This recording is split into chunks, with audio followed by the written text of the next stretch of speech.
Oh, did you press go live? Oh. Yes. Hi, everyone.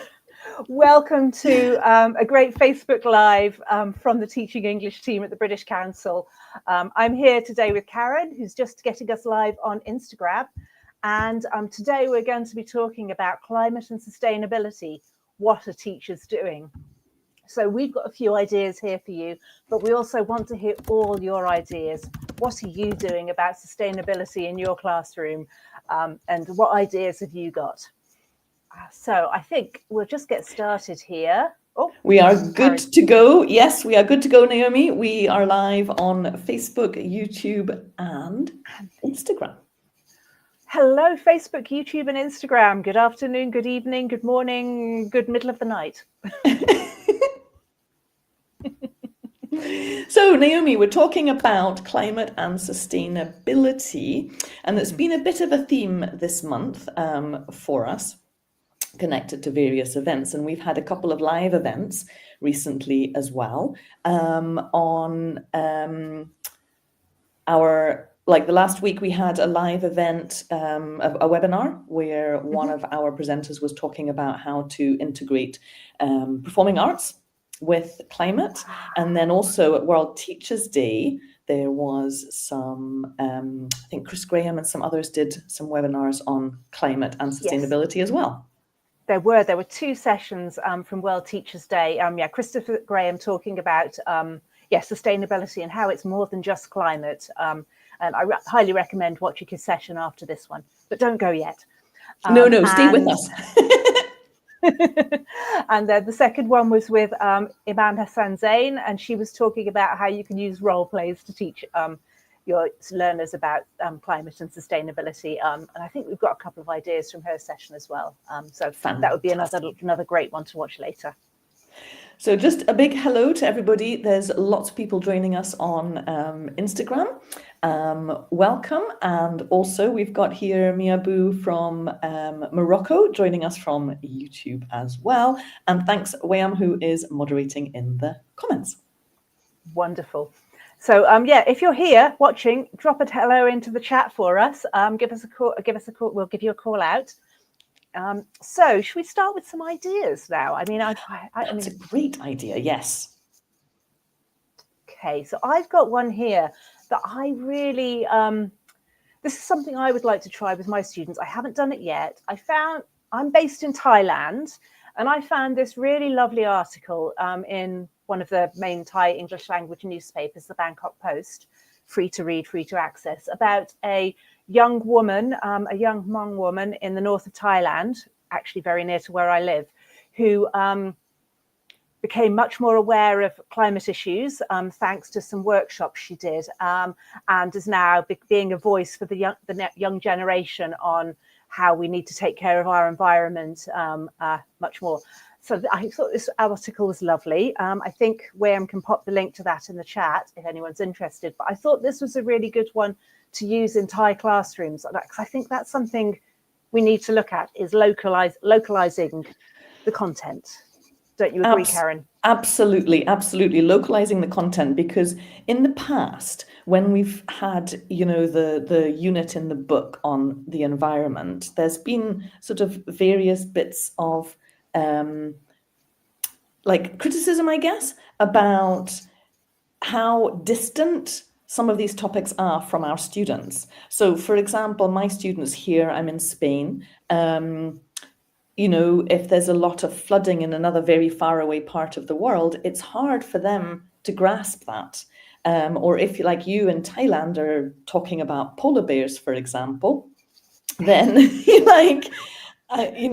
it's very alien. And it was something that very good. I was just about to change that as well. The view that Zeni was talking about in her webinar last week, which was about localizing content, and so looking at what's happening outside the classroom window or what's happening in your own local community. So that article really resonates, I think, a lot. And you were saying that, like, if you read that and you were going to teach next week, how would you use that article? Well, I mean, it's written for a native speaker audience, an L1 audience. So I would probably, to be honest, I would probably use AI to rewrite it and make a version graded to the level of my learners. So A2, B1, whatever, I would ask AI to rewrite it for that particular level.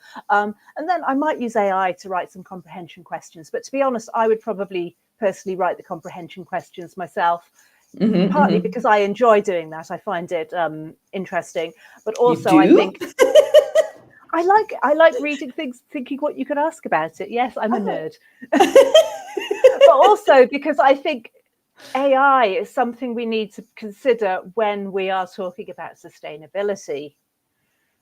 I'm just going to, before we go on to that point, I just want to say, if you're watching, put ideas in the chat about how you're localizing environmental content. We want to hear your ideas. We want to hear what you're doing.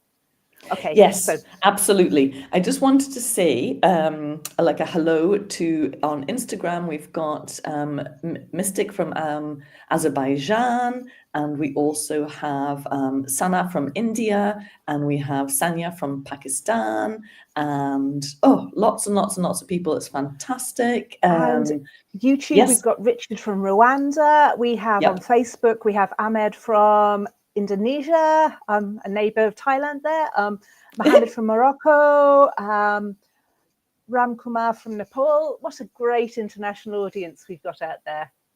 And all coming from lots of different contexts. So, so we were just mentioning AI, and then we'll come back to this localizing environmental content. So with AI, oh wait, actually, there's a comment on. I need to jump into this one. There's a comment on Instagram from Aun.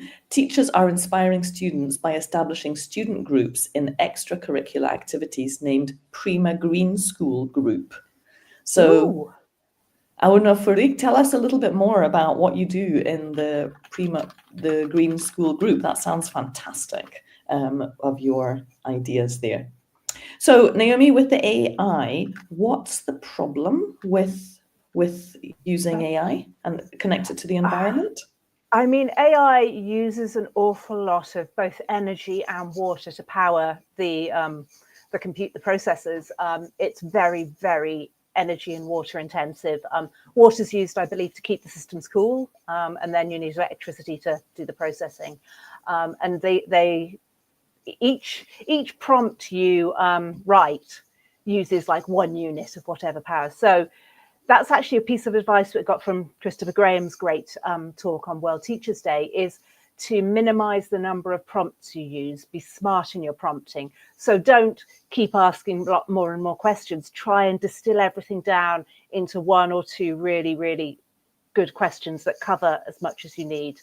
So be careful in your prompting to reduce energy use. I thought that was a great tip from Chris. That is a great tip. And it's something that I'm very conscious of when I'm using AI, is the environmental impact and my carbon footprint. And so thinking like quite carefully beforehand about the prompt and trying to make it, like when you're writing learning objectives or you're writing instructions, and then you might go, oh, I didn't get that quite right. Here's the next part of the instruction. So sort of taking that moment beforehand to think a little bit clearer about it. Absolutely, yeah. I try and make some notes before I write my prompt, just like little bullet points of what I need to include into it, and then write the prompt based on those bullet points. So I try and have thought through everything that it needs to include. Yes, excellent. So we've got more teachers coming here from on Instagram from Ethiopia and Ukraine and Kyrgyzstan and from Pakistan. And here I just saw there we've got Richard from Timor-Leste and Abigail from Ghana, Ethiopia, fantastic, and Sri Lanka. Oh, I used to live there. Oh, hello. Oh, I missed the food. Yes, please. Deepti, yes, hi Deepti. Yeah. So please, everyone, if you are doing anything to teach about climate and sustainability in your local area, pop those ideas in the chat. We'd love to hear from you. Fantastic. So one of the things like I'll talk about like some examples that we do here, where I am in Spain. The last few years, we have had a massive drought. And so water has been a major topic of conversation. Conserving water. We've been watching the like levels in the reservoir go down. It's been in all the local newspapers in English and also in Catalan and also in Spanish. So that was a really big topic for us over the last couple of years. So in one of my classes, we did a water survey. And so a kind of, like when you're in the classroom and you do a find someone who, so it was like that. It was just doing a survey with other students in their group of, do you leave the tap running, or, where do you get your water from? Do you save water? Do you collect water in your garden? Things like that. And then that just generated a lot of discussion around different ways that different families are saving water and thinking about water. And that was very specific to our local context here. Fantastic. What a great idea. You're actually mentioning at Find Someone Who. Yes. Just reminded me that was actually one of the ideas that Iman shared in her World Teachers' Day talk. Let me just pop that up on the screen there so you can all have a look. So she created this one based on her students, but I mean, you could absolutely change all these comments to points that are relevant to you. So I mean, for Karen's one, they could all be about water. They could all be about water usage. If you're somewhere where I'm trying to think of another. Well, maybe some places excessive consumption, perhaps. You're somewhere where people buy a lot of things. You could be like, are you actually trying to repair things? Are you trying to reuse things? Are you trying to recycle things? Maybe something like that. Yeah, I mean, this is really interesting. So, like, if I was asking you some of these questions, Naomi, as an example, I would say, how do you cycle to school, or do you use a car or a bus? I use a scooter. Oh, and I walk. Okay, Yes. you're much more sustainable than I am. Well, it's easy because the school's very close by. Yeah, and that would be something, again, if you were using this activity with your students, you'd pop the name in there, and then the comment, or the student would put the name of the person they spoke to, and then the comment would be walks. So it'd be Karen walks to school, Naomi rides a scooter, and then so at the end they have a little bit more information to share. That's an interesting one, number 5, leaving the mobile charger plugged in. That's something I forget to do, and the same with my computer sometimes, or my watch when I charge up my watch. I guess the tip there is to just take it out when it's full. I believe so, yes. Yeah, I'm not sure how much electricity these things use or whether they really use much at all, but yeah. This was from another teacher's activity, so I imagine she's done her research into that. Yes, and I think it's also all about awareness raising. I'm just going to go back to Instagram, Naomi. Please do, yeah. Because we've got a comment here from Aunofik, who was talking about the Prima Green School. So they say, we keep our endemic plants alive in our greenhouse, and we do 3R. Something to do with recycle, reduce, and reuse, and we also have fish ponds at the school. That sounds fantastic. That's some of the Prima Green School activities. Doesn't that sound great? Having a fish pond and the 3 R's of reuse, recycle, and reduce. I remember when the reduce came into the sort of 3 R's, because at first, when I was younger, it used to be recycle, and then it started to be reuse and also reduce, and I really liked that. I really liked that. Just not just recycling, but thinking about reducing and reusing. So thanks, Owen. And there's actually a 4th R now as well, isn't there? Repairing. Oh, excellent! You were talking about there's somebody quite near you that repairs things.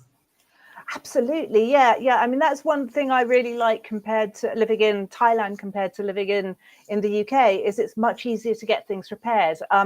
There's a seamstress, a woman who repairs clothes just round the corner from me, and she'll fix your clothes or shorten them for you very quickly and very well. So I love that culture of not just throwing things away when they've got a hole in them or they don't work. You take it to someone and get them fixed. Yes, exactly. Like it can really be, it can really be like a small, easy fix. If you know how.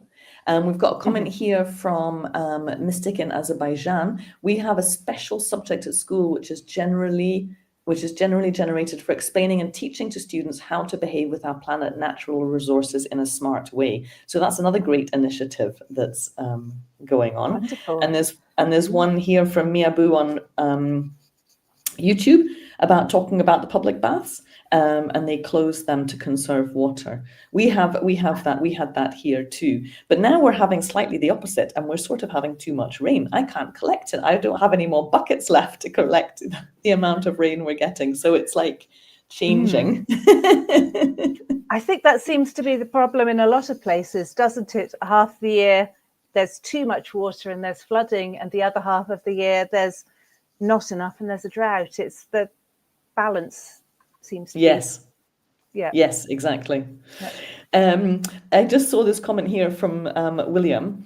Let me just bring it up because it's connected to here. So Wilbard William.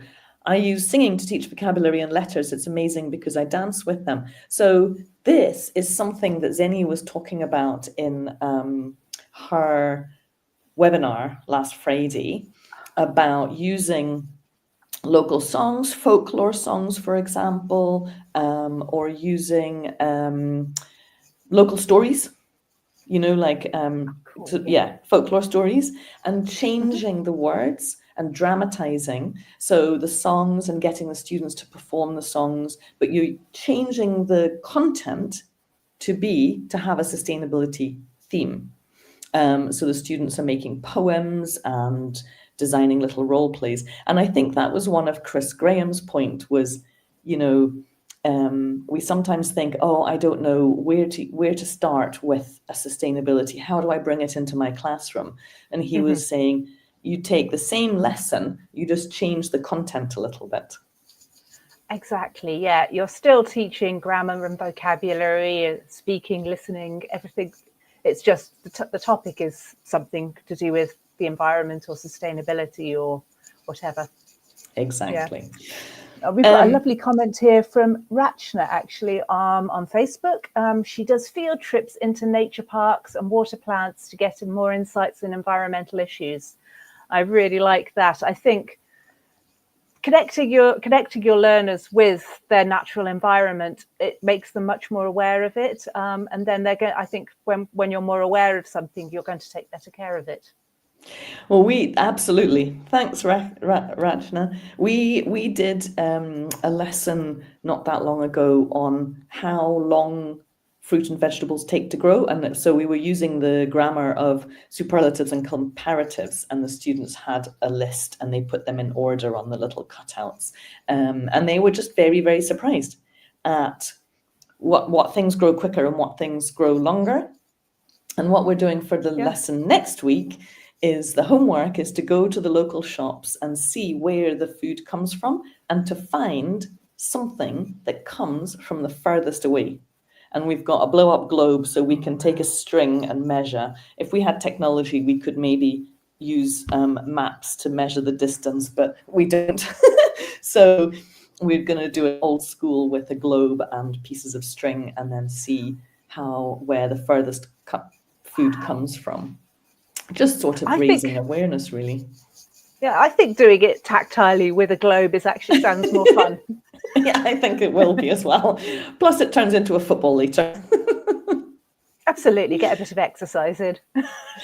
So, talking about some of these ideas, lots of great ideas coming out of our webinars, lots of great ideas that teachers are sharing now. One of the things that also cropped up in one of the webinars last week was asking how do you deal with some of the worries that students might have? Because, you know, we're talking about slightly negative things that are happening, Yes. and it's sometimes been called climate anxiety or eco-anxiety, or, you know, students sort of getting a bit worried about these big problems in their world. Have you got any advice for that? Or have you...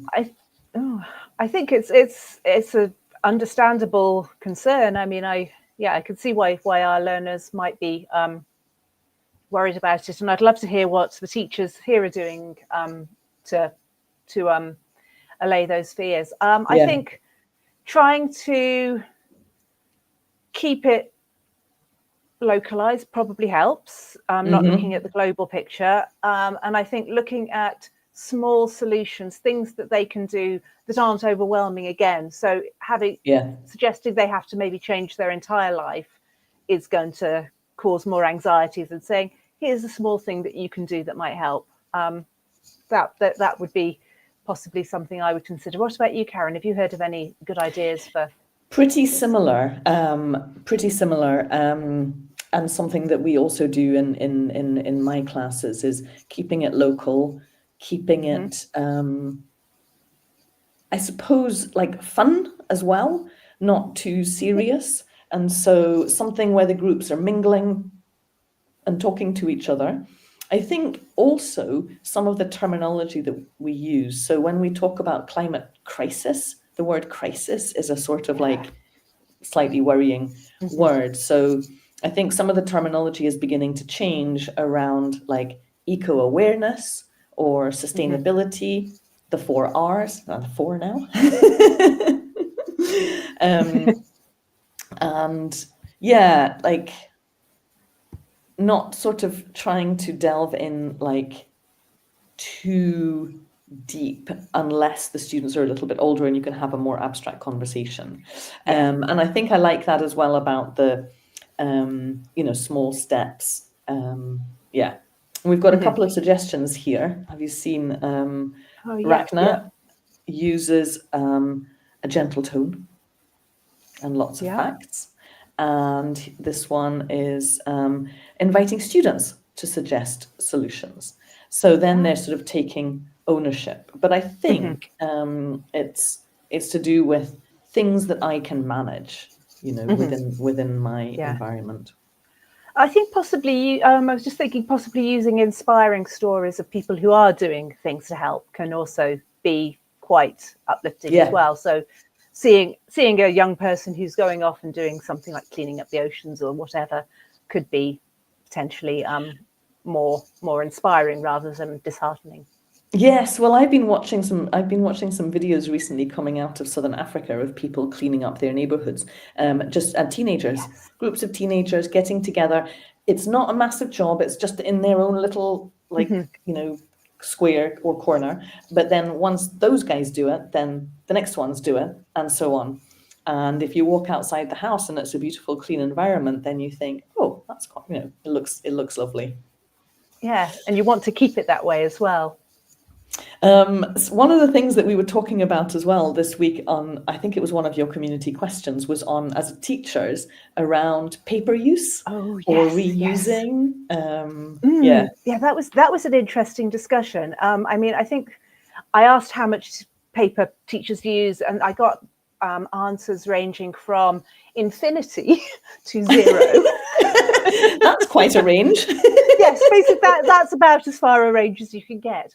But, I mean, a lot of teachers were saying that actually that some teachers don't have tech tools, so they need paper. Others were saying they maybe, if they don't have a good course book, they need to do paper things to help. And some students expect or really want handouts. And I think, again, if those handouts are getting taken home and studied, if they're getting used again and again, I think then that's fine, isn't it? I mean, I don't think as teachers we can get rid of paper entirely, or should even. No, or should even, because I know, like, in my language classes, when I've been learning Catalan, I like to have something I can write on. And we know from research that, you know, people remember when they handwrite something. that that physical process is very helpful for memory. And so having a handout where you can make notes on it and look at it, because I know when I've been in sessions where people have taken photographs of a presentation or the board, but my photographs, I'm not very organized. And so, I'm organized in some ways, but not like that. And I'm like, oh, I can't find it again. And then it's really small to look at on the screen. So, writing does help with memory. It's very true. Yeah, that's very true. Yeah. And I think, as one of the commenters on that paper use question also suggested, that the use of electricity and ed tech tools and computers and so on also has an environmental impact. It's everything does. So it's, unless we're scientists who could do those calculations, I think, we don't know which one is got the bigger impact. Yes, exactly. Yeah, exactly. Yes, we don't necessarily know. So I think again, reusing, write on the back of a bit of paper, all that sort of thing. Refer back to a piece of paper, whatever. Make the most of exactly. I use mini whiteboards a lot, and that for brainstorming ideas, and those we can just clean and then hold up, and then clean and hold up, and that saves a little bit of paper. Plus, it's quite fun. And then I laminate as well, so I can keep the materials for the next lesson and the next lesson. And so I've been using, the last 4 years, I've been using the same laminated cards and keep them, like, that's where I'm organized. Brilliant. Side, but not so much on the organizing my photos side. That's such a lovely idea. Yeah, I think that's a very good idea. And yes, Asma here also agrees that handwritten notes have a specific place in memory. Yeah, absolutely. Yes, definitely. Yeah. Absolutely, definitely. Yeah. So, Naomi, there is a way that teachers can share their stories with us. Yes, there is. How can they do that? Yes, because we've got all of these lovely ideas that are coming through. So teachers, all the ideas that you're sharing with us about the Prima Green School and what you do and take the field trips and what you're doing in your own schools around climate and sustainability in your classes. So Naomi, how can any of the teachers watching send us their idea? We have a call for videos out at the moment on the Teaching English website. I think will hopefully pop the link to that in the chat now. But if you just go to teachingenglish.org.uk, the call is there about halfway down the page. It says Community Video Call Out 2025.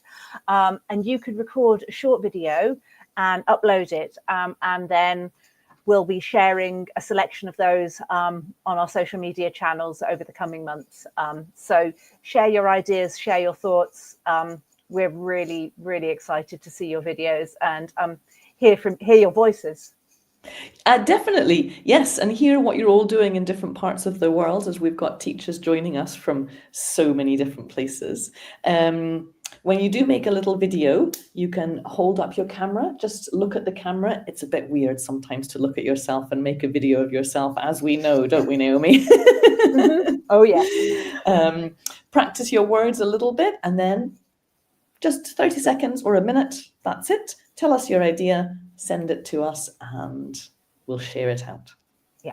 I think it's a 1 minute video is the 1 minute video. Okay, 1 minute video. Yes. Yeah. But don't worry if it's a little bit less or a little bit over. Yes. It's fine. And I just recommend practicing a couple of times just to get comfortable in front of a camera, unless of course you're already an influencer in your own area. I'm sure we have a few. I'm sure we have a few out there watching us who are video pros. Excellent. Yeah. So just at the very end, Naomi, do you want to show us the United Nations Sustainable Goals? We were looking at these the other day, and I find them so fascinating. I keep forgetting to go and have a look at them. Yes. There we are. They're up on screen there. There are 17 of them. They're probably a bit small to read at the moment, but we'll have the link in the chat to the website. But this website is designed for education. So it's a great place for teachers to go. You can get ideas for teaching sustainability, focusing on one small area, particularly one that's relevant to where you are. Yeah. Yeah. So we've got, I think, is it food security? We've got clean water, sustainable cities. They're too small for me to actually read the proper titles. No, So. I think what I really like about them is that they, you click on it and they can give you a nice graph to use in school or an infographic that you can use in the class that is very easy to digest, which is fantastic. Super. Great. We had a comment from Asma about using the Sustainable Development Goals. Okay, it's quite a long one. Let me read that out. By weaving cultural ecology into everyday lessons using multimodal resources, slides, videos, hands-on activities, detailed lesson plans, and local stories, we can create rich, memorable experiences. When each concept is linked to the Sustainable Development Goals, students see the relevance of what they're learning, which boosts retention and deepens understanding. Fantastic. Cultural ecology. I love that. Yeah. No, that is brilliant. That's brilliant, Asma. Thank you so much. And like Asma's saying, when the concept is linked to a sustainable development goal, it feels meaningful and kind of connected globally. So I think that's Asma saying, I follow this in my class routine. Brilliant. Mental note to myself, I'm going to also link our stuff to more United Nations sustainable goals. Yeah, I mean, I think your community garden, for example, would link to local food and food security, wouldn't it? Definitely, absolutely. Yes, it really would. And I'll tell the students next week when I see them. So time has flown by. My goodness. Yes. Naomi, it was fantastic chatting to you. Thank you so much, teachers, for watching and joining us and sharing your stories. I just want to bring up this last comment here from Rachna, who has sent us a video. And she says, I already did my video call out. This is a fantastic experience for me. So we look forward to getting your videos. Yes, and thank you, Rachna, for your video. We really loved it. Yes. So have a lovely weekend, everybody, or whenever it comes, and we'll see you all very, very soon. Bye. Bye.